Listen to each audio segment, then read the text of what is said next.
안녕하세요 여러분. 오늘은 물질의 상태 변화에 대해서 배워보겠습니다. 이 수업 중에서 물질의 상태 세 가지에 대한 것은 배웠죠. 네. 지난 시간에는 물질의 상태, 고체, 액체, 기체는 입자들로 이루어져 있고 그 입자들의 빠르기 또는 입자 사이의 간격, 사이에 작용하는 힘 또는 입자 배열 등을 통해서 고체, 액체, 기체를 분류할 수 있다는 것을 배웠습니다.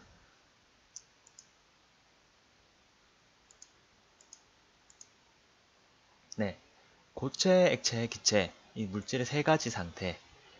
여러분, 만약에 어떠한 물체가 고체 상태일 경우 이 고체인 물질은 영원한 고체일까요? 네, 아닐 수도 있겠죠. 이렇게 선생님이 고체, 액체, 기체의 대표적인 예시로 얼음, 물, 수증기를 이렇게 제시했는데요. 얼음이 물이 될 수 있고 물 역시 수증기가 될 수 있고 또는 물이 얼음이 될 수 있듯이 고체, 액체, 기체는 상태가 변할 수 있다라는 것을 여러분들은 이미 알고 있을 것입니다.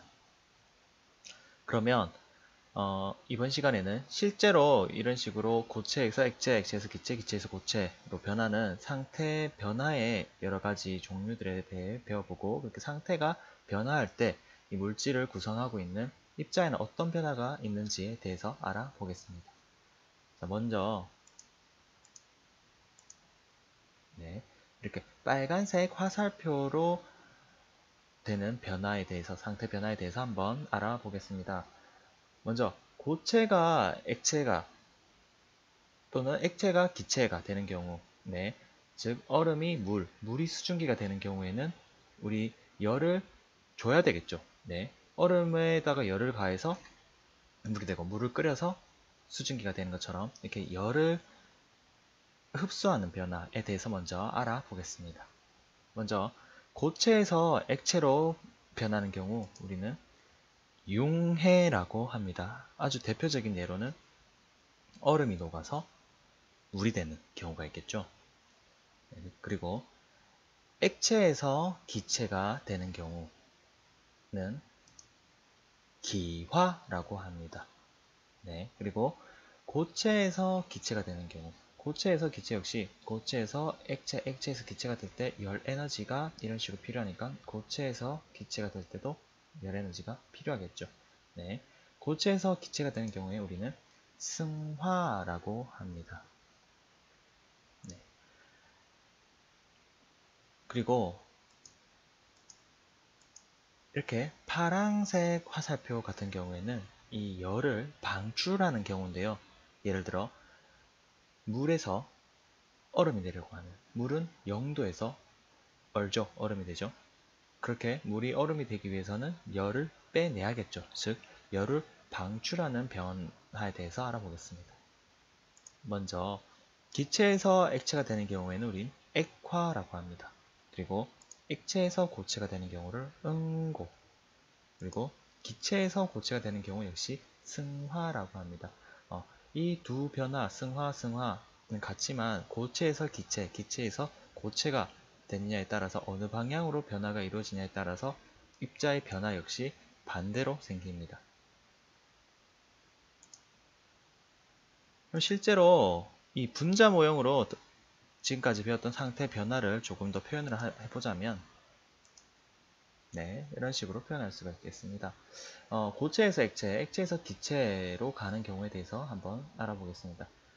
이 변화 같은 경우에는 오른쪽으로 갈수록 열을 흡수하는 경우겠죠.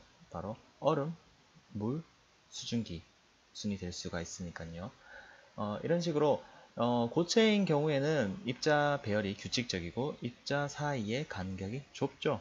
하지만 열을 받게 된다면 이 입자의 운동이 활발해지면서 이런 배열이 좀 더 불규칙적으로 되고 불규칙적이게 되면서 입자 사이의 간격이 넓어집니다. 이뿐만 아니라 입자 사이에 작용하는 힘 역시 작아지게 됩니다.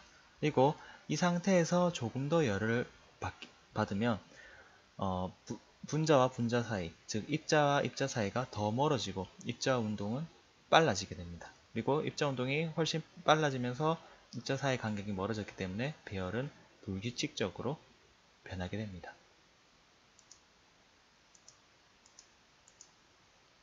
그래서 상태 변화할 때 이 입자의 운동, 입자가 얼마나 빨리 움직이는지, 그리고 입자 간격은 가까워지는지 멀어지는지, 또는 입자 사이의 힘은 세지는지 아니면 약해지는지, 또는 입자 배열이 규칙적인지 불규칙적인지를 통해서 상태 변화를 설명할 수 있어야겠죠.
그래서 오늘의 댓글 미션은 상태 변화에 해당하는 예를 찾는 것입니다. 예를 들어서 응고 같은 경우, 즉 액체에서 고체가 되는 경우 물이 얼어서 얼음이 된다와 같이 우리 주변에서 찾아볼 수 있는 실생활의 예를 한번 찾아보기 바랍니다.